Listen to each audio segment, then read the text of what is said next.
Welcome to the Beau Show.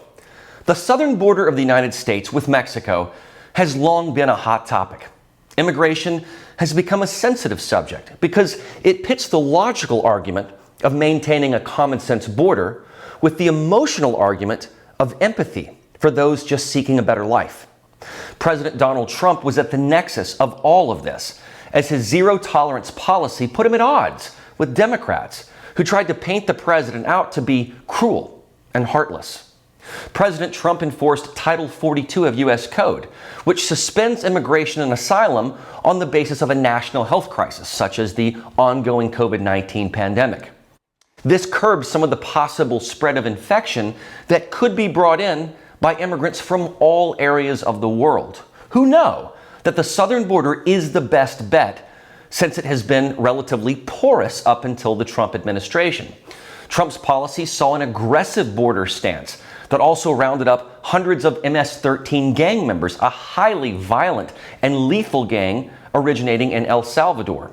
But ever since Joe Biden became president in January of 2020, we have seen a significant uptick in illegal border crossings and apprehensions.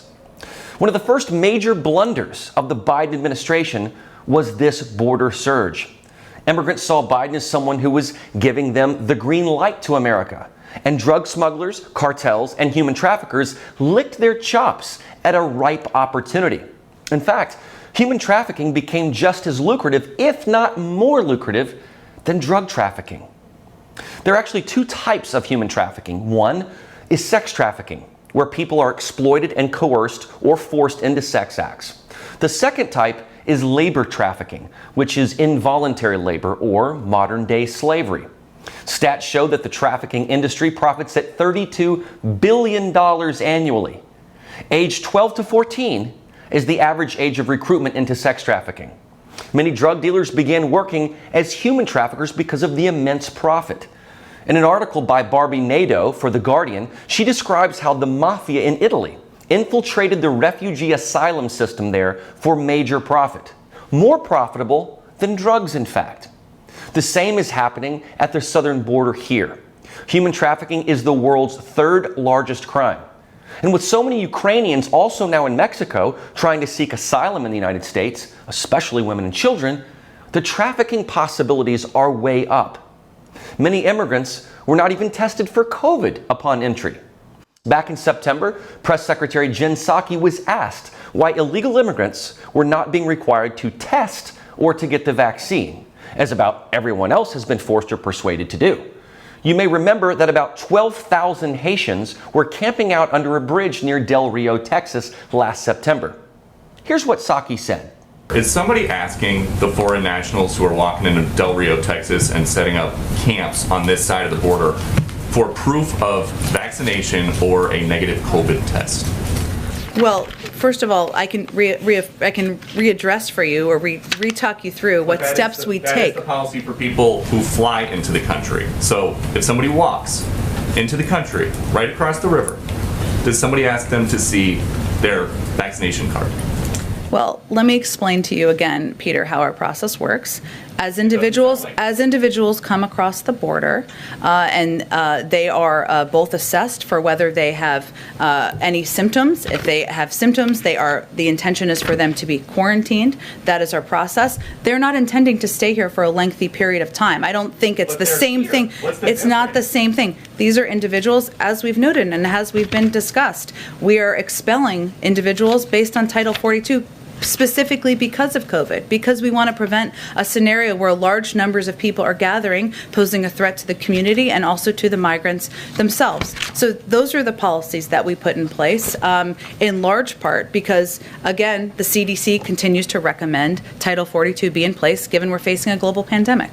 So Peter Ducey, the reporter, reiterates that for travel into the United States by air, you have to be vaccinated or show negative test results. But if you walk across the border in Del Rio, you don't have to prove anything. And Psaki's reasoning is absurd, that they don't intend to stay for a long time. Well, okay, for one thing, that's a lie. And even if it were true, it would not have any scientific muster if that person were spreading COVID wherever he or she went. All she could say was that they would be assessed for symptoms.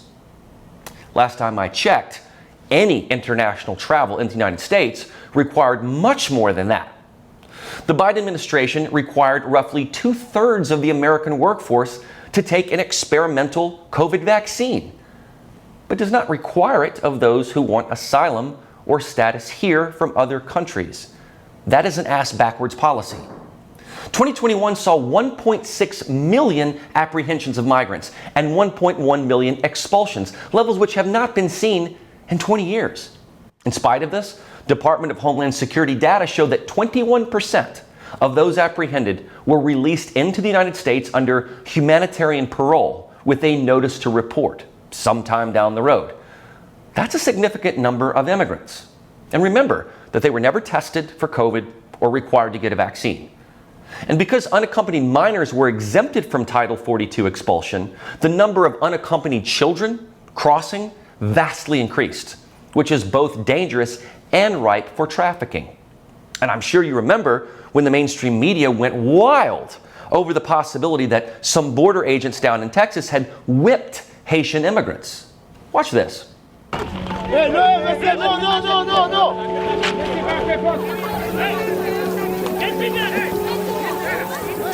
Espérense allá en México. No! Hey, you use your women? This is why your country because you use your women for that. Did you notice the sad music they're playing too? This came from Al Jazeera, funded by the Qatari government. Not exactly the paramour of human rights. The White House also jumped to this same erroneous conclusion. Jen Psaki said it was horrific and horrible to watch. Well, the border agents, as it turns out, were using split reins for their horses. Those agents have now been cleared of any wrongdoing after being placed on probation and investigated. A search for this news on CNN and MSNBC and other outlets found zero coverage of this story. Most of the major nightly news outlets that certainly reported on the potential whipping have failed to follow up on this story to inform people that there was no whipping at all, and that those same border agents have been cleared, according to investigation by Fox News. Joe Biden said those agents would pay for their crimes. But Joe, there was no crime. You jumped to a wrong conclusion because it was politically expedient for you to do so. As usual, his conclusions were wrong, just like they've been wrong on the issue of domestic terrorism. So, with the repeal of Title 42 looming, which Biden is indicating for next month, we expect to see more border surges. So what do state governments do about this? Because many states do share their southern borders with Mexico and have a duty to protect their citizens. Well, here's one way they are doing it. Texas Governor Greg Abbott just sent his 8th bus of illegal immigrants to Washington, D.C. to bring the border crisis right to Biden's doorstep. Biden has been quietly dumping immigrants in buses all across the United States in small towns where they are not capable of dealing with it. So Abbott is giving Biden a taste of his own medicine by dropping them off right there in D.C. And he's indicating he may do the same thing by sending some of those immigrants to Biden's home state of Delaware.